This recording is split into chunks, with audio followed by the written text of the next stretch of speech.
Ada beberapa jenis makanan yang punya kemampuan untuk memperbaiki sel-sel dalam tubuh kita.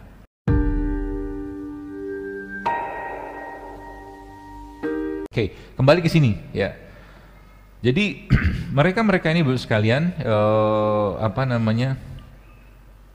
aslinya sebenarnya tadi kaidahnya itu yang saya sampaikan tadi itu sebenarnya remove the bad dulu, remove the bad, menghilangkan yang jelek-jelek dulu, mulai dari gula olahannya, minyaknya, ya segala macam tadi itu. Nah kemudian apa? Selanjutnya kita isi dengan yang benar, isi dengan yang benar. Nah istilah-istilah tentang real food misalkan, sebenarnya dari zaman dulu kita tuh sudah kenal dekat dengan istilah itu. Cuman kita kadang-kadang karena saking banyaknya makanan zaman sekarang yang sebenarnya sudah kehilangan inti selnya, maka yang terjadi apa? Yang terjadi yang kita makan itu sudah banyak bukan mengandung inti sel, tapi sebagian besar sampah saja tanda kutip dan gula-gula olahan. Contoh,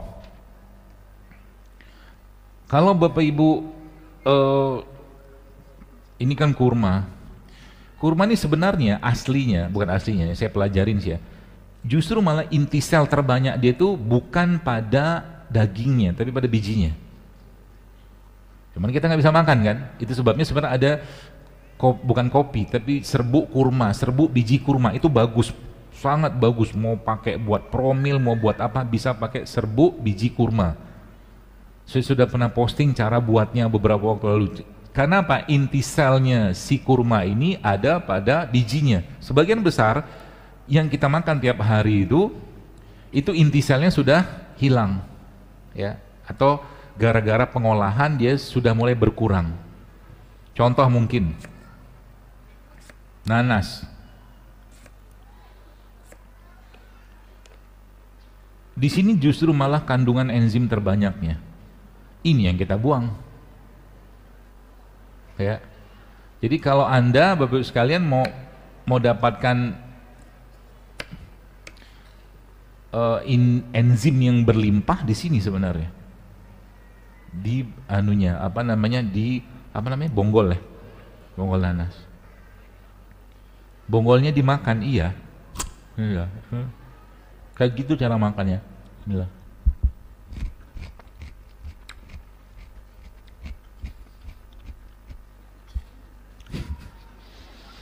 Ibu sih nanya pula, bonggolnya dimakan, emang diliatin?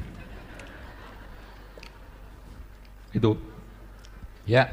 Nah inti selnya ini sebenarnya Bapak sekalian banyak di mana?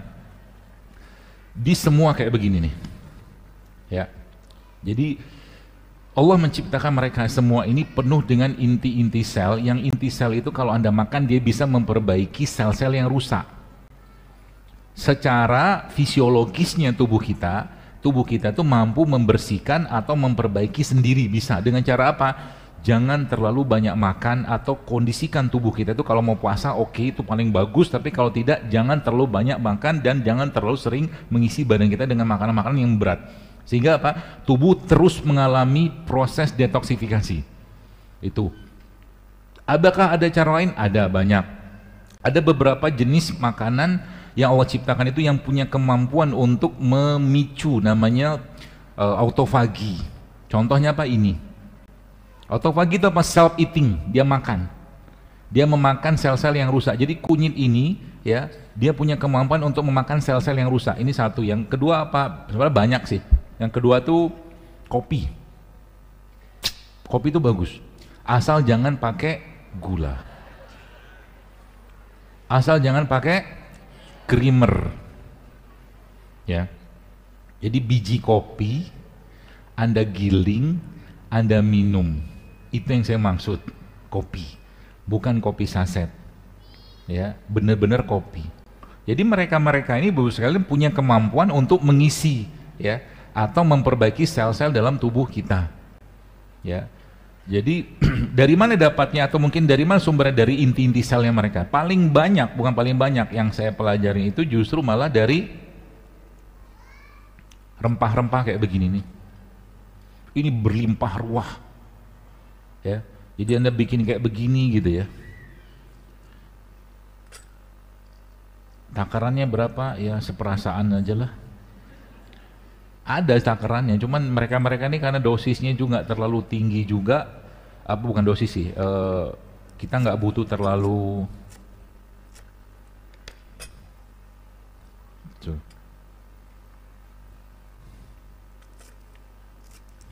Ada air panas nggak? Ada ya?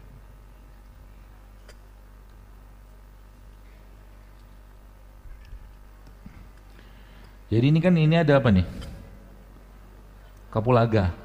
Tapi ini bukan kapulaga standar saya. Standar saya kapulaga warnanya hijau. Baunya kencang banget, ini nggak ada bau. Habis sudah baunya. Ketumbar juga. Tumbar itu aja Anda mampatin ketumbar tiap hari, tapi ketumbar yang bener. Karena banyak ketumbar sekarang sudah diputihin. Ketumbar yang bagus itu, ketumbar mungkin bahasa ketumbar India apa-apa gitu, itu dia bentuknya agak lonjong. Agak lonjong dan warnanya coklat, agak kecoklatan. Itu lebih kuat. Maka dapat khasiatnya. Kalau kayak begini ya seada-adanya aja. Ini aja sekalian ya kayak begini nih.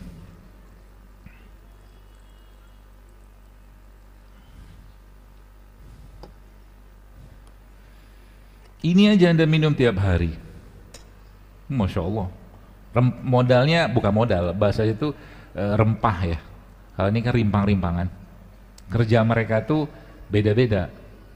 Kalau yang ini karena ya kalau pakai kaidah yang saya pahami bahwa tubuh manusia itu seperti pohon, ada bagian atas, bagian tengah, bagian bawah. Mereka ini kan di bawah semua. Umbi mereka tuh ada di akar, di dalam tanah gitu kan. Sehingga Anda kalau baca, Bapak Ibu kalau baca tentang rimpang-rimpangan kayak begini, entah jahe, entah kunyit, entah kencur, itu semuanya punya properti anti kanker semua. Semuanya. Cuman kita nggak tahu aja. Punya properti atau punya manfaat anti kanker. Ya. Ada beberapa yang sangat kuat kerjanya. Ya.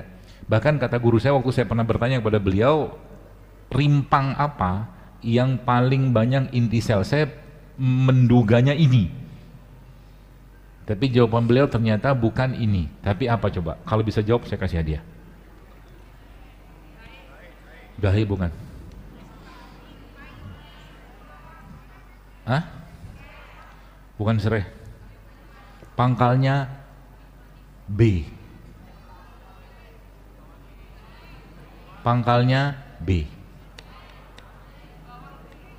Kon, rimpang. Oh, bawang-bawangan beda lagi. Hah? Bunga lawang? Bukan. Bengle. Apa? Iya bener. Bengle, dapat hadiah Bu, air kelapa. Enggak lah, ini kasih fix me ya. Ambil. Bangle. Bangle itu kan di budaya-budaya tertentu digunakan buat ngusir jin ya. Iya kan? Pasang apa gitu kan? Pasang apa namanya gantungan gitu. Tapi memang kata beliau itu paling kuat dan paling tinggi intisalnya. Bangle itu. Rasanya agak-agak sepet gimana gitu loh. Ya, seperti itu.